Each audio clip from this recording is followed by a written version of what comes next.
جمعے کے دن درود و سلام پڑھنے کی بڑی برکتیں، بڑی فضیلتیں،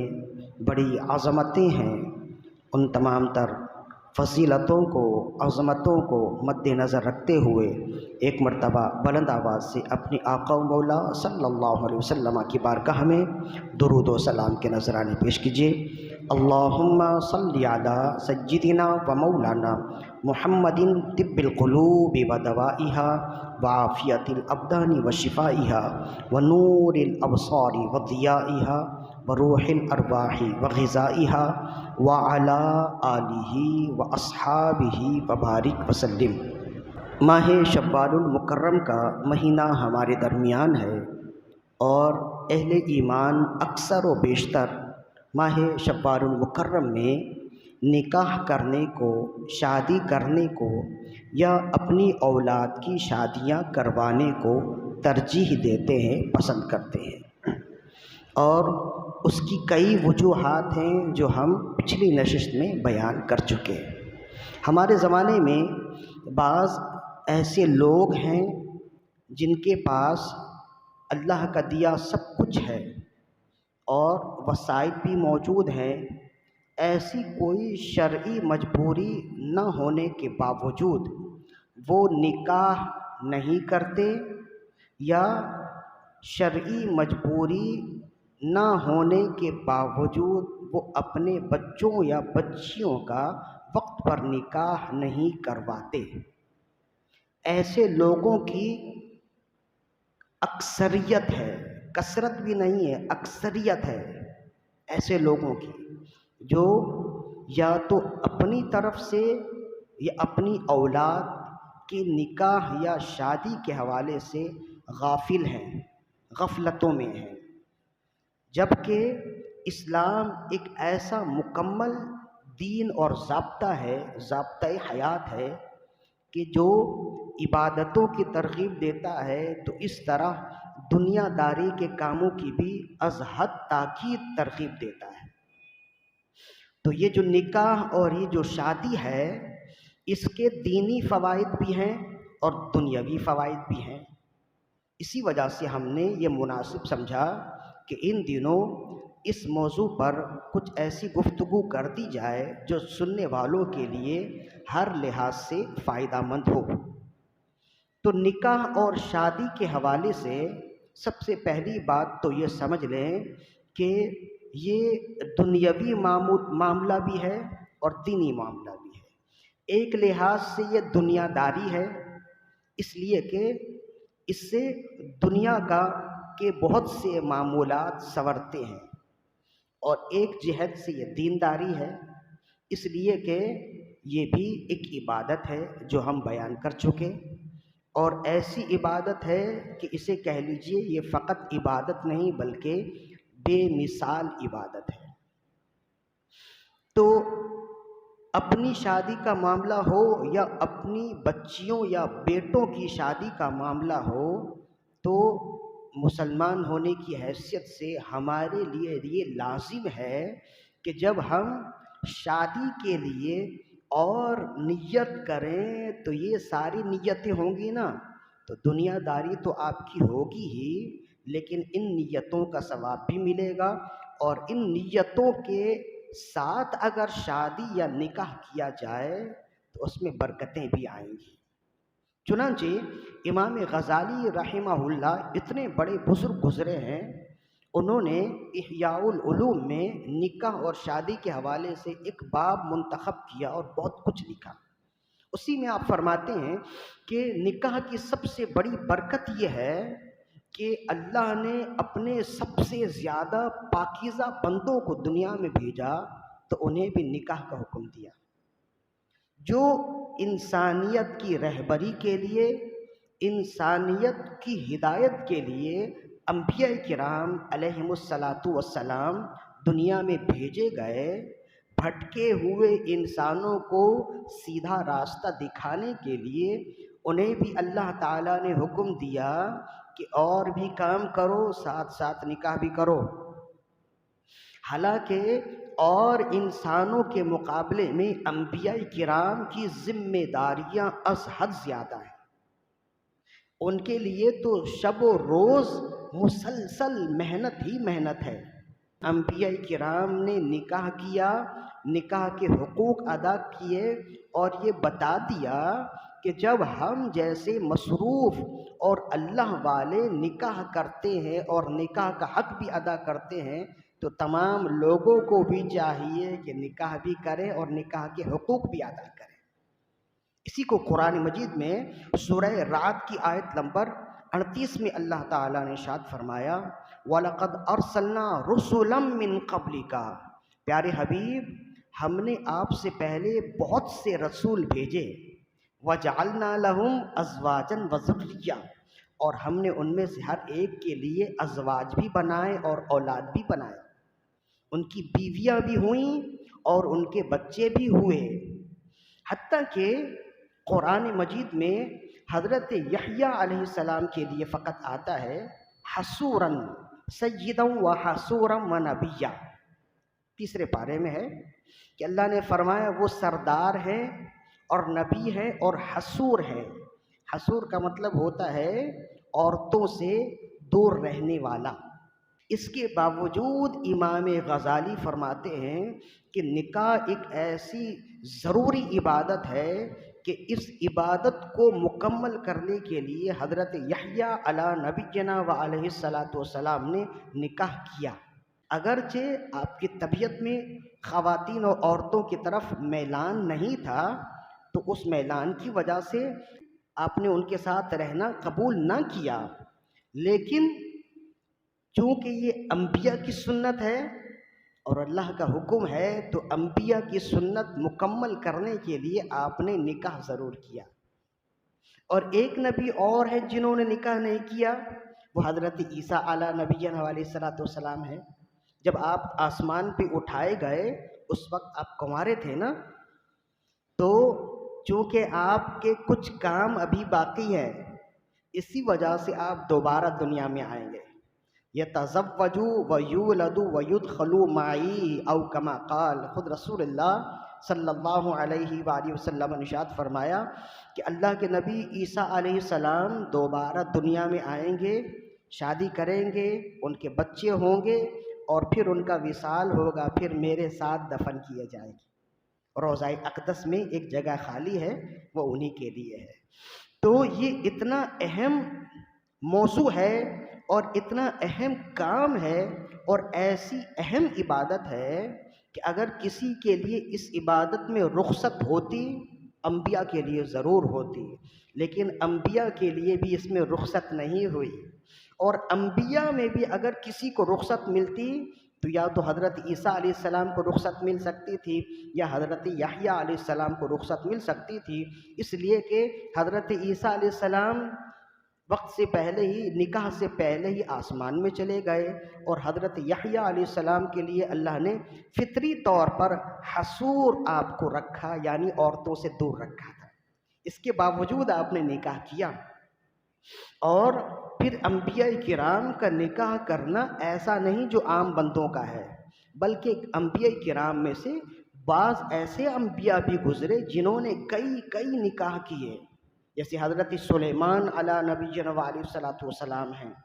ان کے لیے آتا ہے آپ نے 100 سے زیادہ نکاح کیے۔ خود بائبل میں ہے حضرت داؤد علیہ نبینا علیہ الصلاۃ والسلام، ان کے لیے آتا ہے آپ نے 100 سے زیادہ نکاح کیے۔ تو یہ بنی اسرائیل کے نبی ہیں، عیسائیوں کے بھی نبی ہیں، یہودیوں کے بھی نبی ہیں، اور ہم مسلمانوں کے بھی نبی ہیں۔ تو یہ انبیاء کرام سینکڑوں نکاح کریں تو ان پر کوئی اعتراض نہ ہو، لیکن ہمارے نبی صلی اللہ علیہ وسلم نے اگر اپنی زندگی میں 11 نکاح کیا تو ان پر اعتراض ہو جائے، اور ساری دنیا کہے کہ العیاذ باللہ انہوں نے اور لوگوں کو تو حکم دیا 4 نکاح کرنے کے لیے اور خود 11 نکاح کیے۔ تو یہ انبیاء کرام کی اپنی خاص یہ خصوصیات میں سے ہے، اور اگر رسول اللہ کا نکاح بنی اسرائیل کے انبیاء کے نکاح کے مقابلے میں دیکھا جائے تو پھر بھی آپ نے بہت کم ہی نکاح کیے ہیں۔ تو انبیاء کرام کا، یا بالخصوص ہمارے نبی صلی اللہ علیہ وآلہ وسلم کا امت سے زیادہ نکاح کرنے کی کئی علتیں ہیں اور کئی وجوہات ہیں۔ ان میں سے ایک بڑی وجہ یہ ہے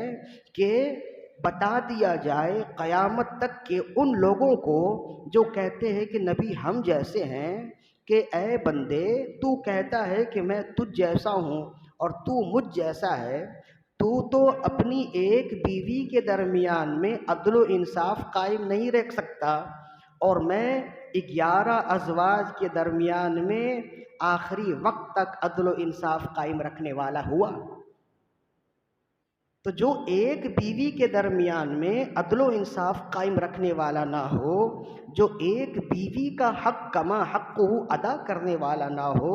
وہ اس پیارے نبی جیسا کیسے ہو سکتا ہے کہ جنہوں نے زندگی بھر اپنی امت کا حق ادا کیا تو ساتھ ساتھ گھر والیوں کا حق بھی ادا کیا۔ یہاں تک کہ آپ کہیں سفر میں جاتے تو تمام ازواج مطہرات کہتی ہیں یا رسول اللہ ہمیں ساتھ لے لیں، ہمیں ساتھ لے لیں، تو آپ اپنی مرضی سے کسی کو ساتھ نہ رکھتے، آپ ان کے درمیان میں قرعہ کرتے، قرعہ اندازی کرتے۔ آپ کوئی بھی صورت ہو، مثلا کاغذ میں نام لکھ لیا، جیسے ہمارے یہاں قرعہ اندازی ہوتی ہے، جس کا نام آ گیا تو وہ ان کے ساتھ ہوتی، تو اس سے تمام ازواج بھی راضی رہتی اور جو آپ کے ساتھ جا رہی ہیں وہ بھی راضی رہتی۔ تو اس طرح سے آپ نے تو ایک ایک دن منتخب کیے ہوئے تھے کہ ایک دن ان کے یہاں ہے، ایک دن ان کے یہاں، ایک دن ان کے یہاں۔ تو رسول اللہ صلی اللہ علیہ وسلم نے اپنی پوری زندگی 11 خواتین اور 11 ازواج مطہرات کے درمیان میں عدل و انصاف قائم کر کے بتایا ہے کہ نہ تم مجھ جیسے ہو نہ میں تم جیسا ہوں۔ اس میں اور بھی بہت سے نکات ہو سکتے ہیں، تو یہ میرا موضوع نہیں ہے۔ تو نکاح کی سب سے بڑھ کر فضیلت یہ ہے کہ جو شخص یا جو کلمہ پڑھنے والا نکاح کرتا ہے وہ انبیاء کرام کی ایک خوبصورت اور پیاری سنت ادا کر رہا ہوتا ہے۔ تو اگر نکاح کی ضرورت آپ کو ہے تب بھی، اور اگر آپ دیکھتے ہیں کہ آپ کے بچوں یا بچیوں میں نکاح کرنے کا وقت ہو گیا ہے تو اس میں تاخیر نہ کریں۔ اگر تاخیر کریں گے تو گناہ گار ہوں گے، اور اس سنت سے جس قدر زیادہ دوری ہوگی مزید شیطان ان کے قریب آتا جائے گا۔ اس کی ایک فضیلت ہے، اور یہ فضیلت دنیاوی بھی کہہ لیجیے اور دینی بھی کہہ لیجیے۔ اور دوسری فضیلت بیان کی خود رسول اللہ صلی اللہ علیہ وآلہ وسلم نے، اور امام طبرانی نے معجم میں اس حدیث کو روایت کی۔ آپ نے فرمایا، حضرت انس بن مالک رضی اللہ عنہ اس کے راوی ہیں، ان انس بن مالک رضی اللہ عنہ قال قال رسول اللہ صلی اللہ علیہ وآلہ وسلم، حضرت انس بن مالک رضی اللہ عنہ فرماتے ہیں کہ رسول اللہ صلی اللہ علیہ وآلہ وسلم نے ارشاد فرمایا، من تزوج فقد احرز شطر ایمانہ فلیتق اللہ فی الشطر الثانی او کما قال۔ فرمایا جس نے نکاح کر لیا اس نے اپنا آدھا دین محفوظ کر لیا، اب باقی آدھے دین کے حوالے سے وہ اپنے رب سے ڈرتا رہے۔ جب نکاح سے دین کی حفاظت ہے تو آپ کو یہ ماننا پڑے گا کہ نکاح ایک دینی فریضہ ہے، ایک عبادت ہے، ایسی عبادت جس عبادت کے ذریعے سے آپ کا دین محفوظ ہو رہا ہے۔ فرمائے آدھا دین تو محفوظ ہو گیا، اور باقی آدھے دین کے حوالے سے وہ اپنے رب سے ڈرتا رہے، اس کو بھی حفاظت میں رکھے، اس کی بھی حفاظت کرے۔ تو اس پہلی حدیث سے معلوم ہوا کہ نکاح جیسے ایک دنیاوی معاملہ بھی ہے، اس کے ساتھ ساتھ ایسا دینی فریضہ ہے کہ نکاح کرنے سے دین محفوظ ہو جاتا ہے۔ یہ وہ احباب جو شادی شدہ ہیں جانتے ہیں کہ اس سے دین کی حفاظت کیسی ہوتی ہے، اس میں سوچ میں پختگی آتی ہے، اس میں گناہوں سے خود بخود دل میں نفرت پیدا ہو جاتی ہے۔ جس طرح سے شادی شدہ زندگی آہستہ آہستہ گزرتے رہے ویسے ویسے وہ دنیا اور دنیا داری سے دور ہوتا جاتا ہے، دینداری کی طرف چلتا چلا جاتا ہے۔ یہ ایک ایسا ذریعہ ہے، ایک ایسا وسیلہ ہے جس کو احساس کیا جا سکتا ہے، ہر وہ شخص اس کا احساس کر سکتا ہے جو خود شادی شدہ ہے، اور اس کا دین محفوظ ہو جاتا ہے۔ اس کا معنی یہ ہے کہ اس کی عبادتوں میں لذت آ جاتی ہے، اور پھر یہ ہے کہ جب اس کی عبادتوں میں لذت آتی ہے تو غیر شادی شدہ کے مقابلے میں خود رسول اللہ صلی اللہ علیہ وآلہ وسلم نے ارشاد فرمایا کہ شادی شدہ کی عبادت اس کے مقابلے میں زیادہ فضیلت والی ہے۔ چنانچہ فیض القدیر شرح جامع الصغیر میں امام منافی نقل کرتے ہیں،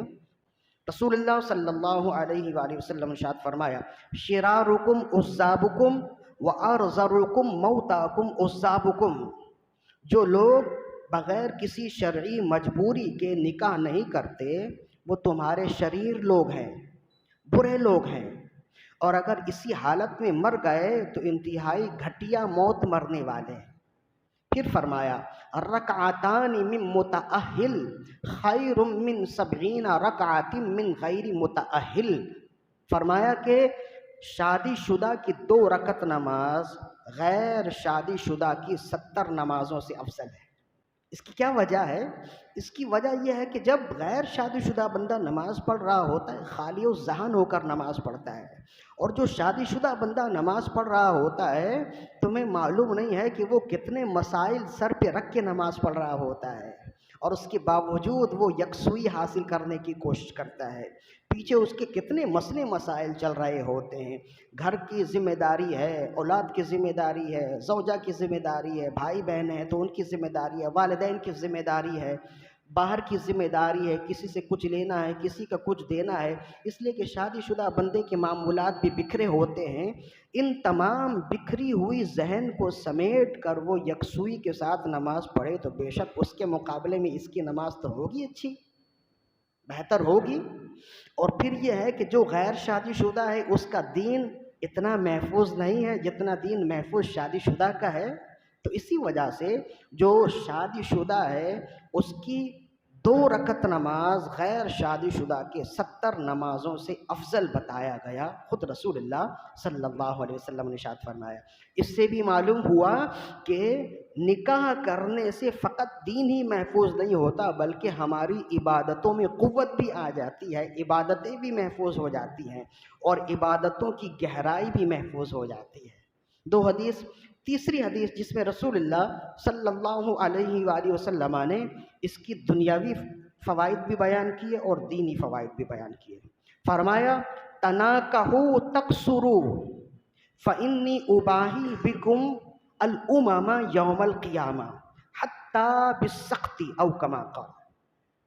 حضرت ابو سعید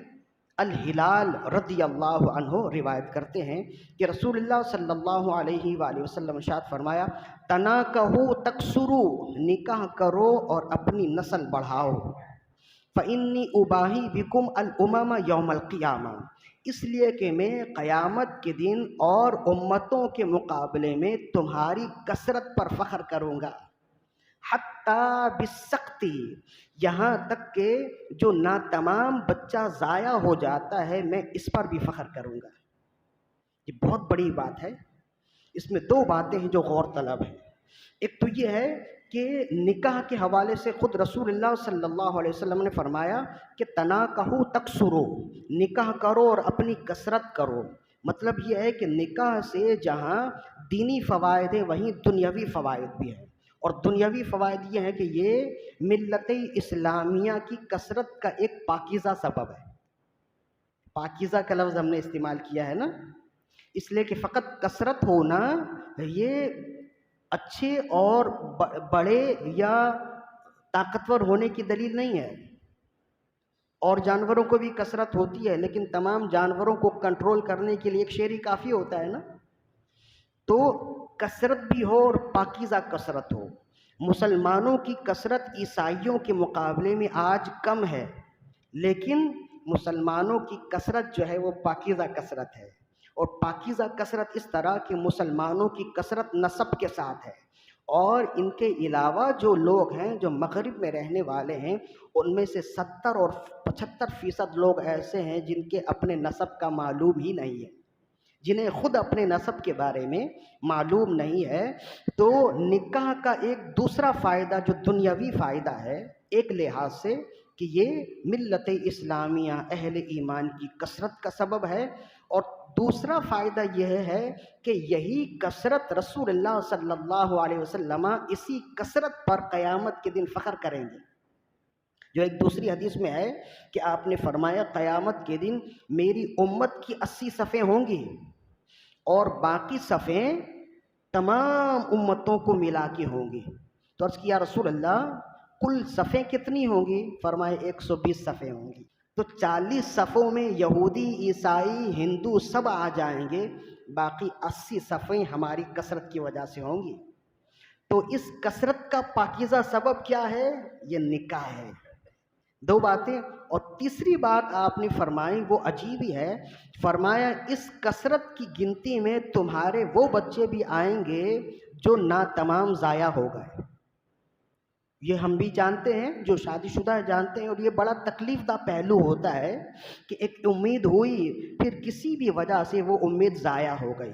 2 مہینے کا حمل ضائع ہو گیا یا 3 مہینے کا حمل ضائع ہو گیا۔ اللہ ہر ایک کی خوشی کو برقرار رکھے، لیکن یہ دنیا ہے اور اس طرح کے معمولات ہر ایک کے ساتھ ہوتے ہیں۔ ہماری دعائیں ہر ایک کے ساتھ ہیں، اللہ ہر ایک کا گھر آباد رکھے اور ہر ایک کی خوشی کو تمام کرے۔ لیکن اس طرح سے ہوتا ہے، اکثر کبھی ایسا ہوتا ہے حمل ضائع ہو جائے تو یہ پورے خاندان کے لیے بہت دکھ کی بات ہوتی ہے کہ ایک امید ہے، ایک خوشی کی لہر خاندان میں چلی اور پھر اچانک ہی کوئی حادثہ ہو گیا، کوئی معاملہ ہو گیا، معاملہ ہوا کہ وہ حمل ضائع ہو گیا۔ تو آپ تو اس کی گنتی نہیں کرتے۔ جب آپ سے پوچھا جائے آپ کے کتنے بچے ہیں تو کہیں میرے 3 بچے ہیں، لیکن قیامت کے دن جب گنتی ہوگی تو ان بچوں کی بھی ہوگی جو ضائع ہوئے تھے۔ آپ کی گنتی میں تو وہ نہیں ہے نا، لیکن رسول اللہ نے فرمایا میں امت کی کثرت پر فخر کروں گا، حتیٰ کہ جو ناتمام بچے ضائع ہو جاتے ہیں ان کی بھی گنتی ہوگی، ان کی کثرت اس کثرت کے ساتھ ملے گی،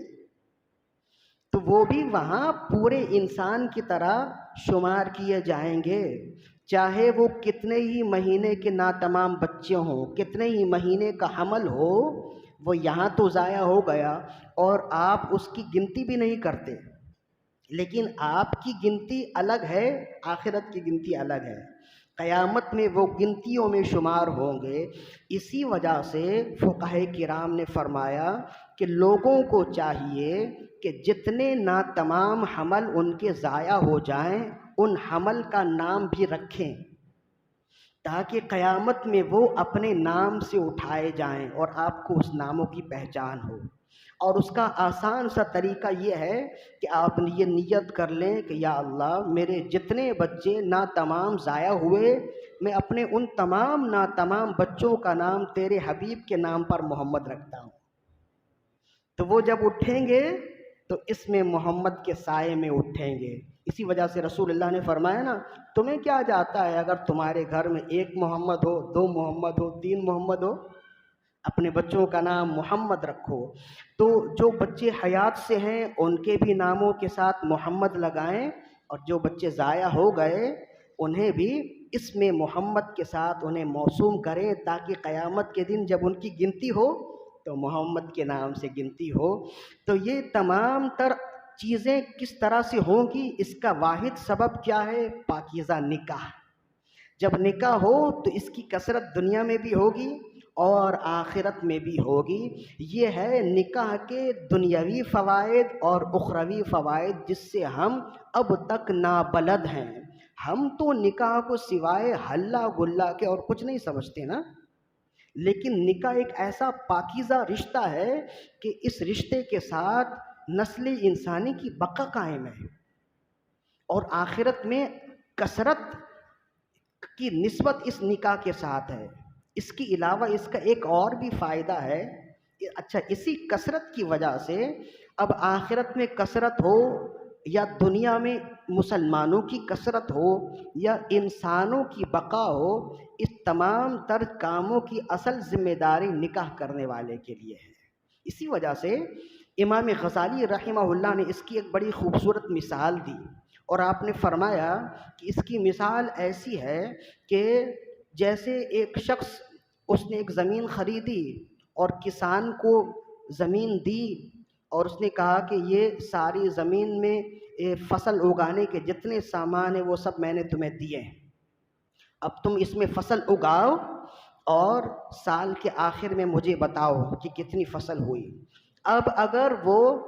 فصل نہ اگائے تو وہ اس زمین کو بھی ضائع کر رہا ہے، اور وہ جو فصل اگانے کے اسباب ہیں، سامان ہیں، بیج ہیں، انہیں بھی ضائع کر رہا ہے۔ تو جب سال کے آخر میں زمین والا پوچھے گا تو وہ اس سے خوش نہیں ہوگا، وہ اس سے ناراض ہوگا۔ وہ کہے گا میں نے تمہیں سب کچھ دیے، تمہیں فقط اس میں فصل اگانا تھا، وہ بھی تم نہ کر سکے، تم نے اپنے آپ کو بھی ضائع کیا، میرے تمام اسباب کو ضائع کیا، اور میری زمین کو ضائع کیا، تو وہ ناراض ہوگا۔ اسی طرح امام غزالی فرماتے ہیں کہ جو شخص تمام اسباب ہونے کے باوجود نکاح نہ کرے، اللہ اسی طرح اس سے ناراض ہوتا ہے۔ کہ یہ نکاح نسل انسانی کی بقا کا ایک پاکیزہ ذریعہ ہے۔ جب اللہ نے تمہیں تمام اسباب دیے ہیں تو نکاح کرو، یا اپنے بچوں یا بچیوں کا نکاح وقت پر کراؤ، تاکہ تم بھی اطمینان سے زندگی گزارو اور وہ بھی اطمینان سے زندگی گزاریں، تاکہ تمہاری زندگی بھی پاکیزہ ہو اور ان کی آئندہ زندگی بھی پاکیزہ گزرے۔ تو یہ نکاح کا دنیاوی سبب بھی ہوا، اور دینی ایک اور سبب امام غزالی نے بیان کیا۔ فرمائیں اس کا دینی سبب یہ ہے کہ ہو سکتا ہے کہ تم نکاح کرو اور نکاح کے سبب سے تمہارا ایسا بچہ پیدا ہو جو دین کا خیر خواہ ہو، جو دین کی خدمت کرنے والا ہو، جس سے دین کی بقا ہو، یا ایسا بچہ ہو کہ تمہارے مرنے کے بعد تمہارے لیے ایصال ثواب کرے۔ امام غزالی نے یہاں لکھا، فرماتے ہیں کہ ایک اللہ والے تھے، انہوں نے نکاح نہیں کیا، ایک عرصہ تک لوگ کہتے رہے، تو وہ کہتے رہے کہ یہ میری عبادت میں خلل کا باعث بنیں گے، میں نکاح نہیں کروں گا۔ تو کہتے ہیں کہ ایک بار وہ سوئے تو خواب میں انہوں نے دیکھا کہ محشر ہے اور انہیں سخت پیاس لگی ہے، پانی تلاش کرتے ہوئے جا رہے، تو ایک جگہ دیکھتے ہیں چھوٹے چھوٹے بچے پانی کا کوزہ ہاتھ میں لیے ہوئے جا رہے ہیں۔ انہوں نے ایک بچے سے کہا بیٹا ایک پانی کا پیالہ مجھے پلا دو۔ تو وہ بچہ کہنے لگا کہ کیا آپ میرے ابو ہیں؟ کیا آپ میرے والد ہیں؟ کہا نہیں۔ میں آپ کا بیٹا ہوں؟ نہیں۔ تو کہا کہ یہ بچے کہاں جا رہے ہیں؟ تو کہا کہ ہم تمام بچے وہ ہیں جو کم عمری میں مر گئے، ہم اپنے والدین کو پانی پلانے کے لیے جا رہے ہیں۔ تو نہ آپ میرے والد ہیں نہ میں آپ کا بیٹا ہوں، آپ اپنا بچہ تلاش کیجئے، آپ کا بیٹا اگر مل گیا تو وہ آپ کو ضرور پانی پلائے گا۔ تو پھر کہتے ہیں کہ یہ وہاں سوچنے لگے کاش اگر میں نکاح کرتا، میرا بھی بچہ ہوتا، یا شاید وہ کم عمری میں انتقال کر جاتا، آج اس بے چارگی میں میرا چارہ کار بنتا، مجھے وہ اس پیاس میں وہ پانی پلا دیتا، تو میرا تو کوئی بچہ نہیں ہے۔ تو فوراً آنکھ کھلی، دوسرے دن انہوں نے کہا بھائی میرے لیے کوئی اچھا سا رشتہ دیکھو۔ تو جب لوگوں نے کہا کہ اب کیا معاملہ ہے، کہا کہ نکاح میں سمجھتا تھا کہ دنیاوی جھمیلے ہیں، لیکن مجھے اب معلوم ہوا دنیاوی جھمیلوں کے ساتھ ساتھ آخرت کی بڑی راحت موجود ہے۔ مجھے یہ خواب آئے، گویا اب مجھے معلوم ہوا کہ نکاح میں اگر مسائل بہت ہیں، انسان زندگی میں الجھتا چلا جاتا ہے، لیکن اخروی فائدہ ایسا ہے کہ جب کوئی پانی پلانے والا نہیں تو وہ بچہ پانی پلا رہا ہے،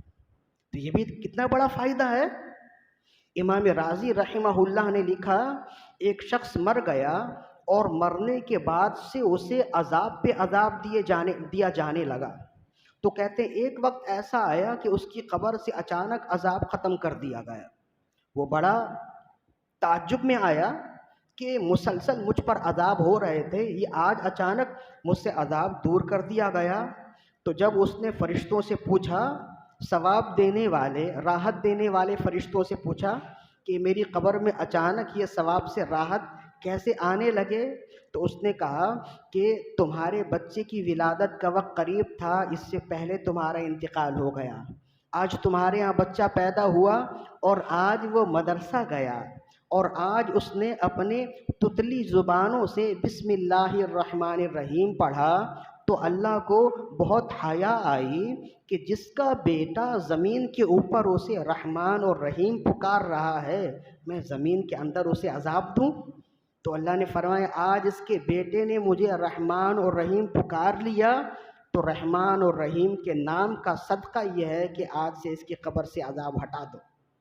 اب اس کی قبر میں راحت ہے،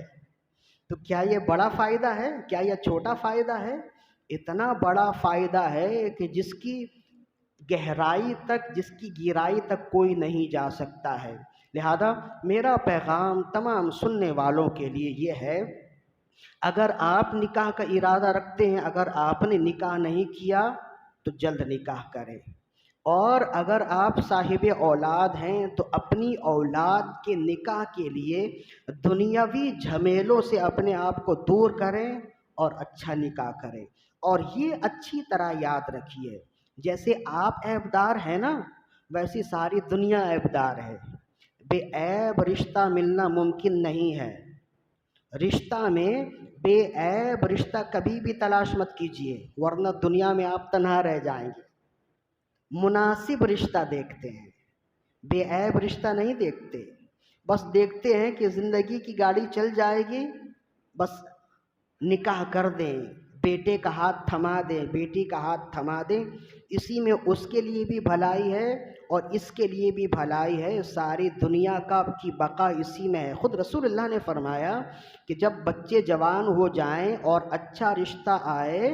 بہتر رشتہ آئے، تو نکاح کرنے میں دیر نہ کرو، ورنہ زمین میں فساد پھیلانے والے ہو جاؤ گے۔ لہذا ان باتوں کو سمجھنا بڑوں کے لیے بھی ضروری ہے، چھوٹوں کے لیے بھی ضروری ہے۔ اللہ تعالیٰ سے دعا ہے کہ ہماری آج کی حاضری اپنی بارگاہ میں قبول و مقبول فرمائے۔ وما علینا الا البلاغ۔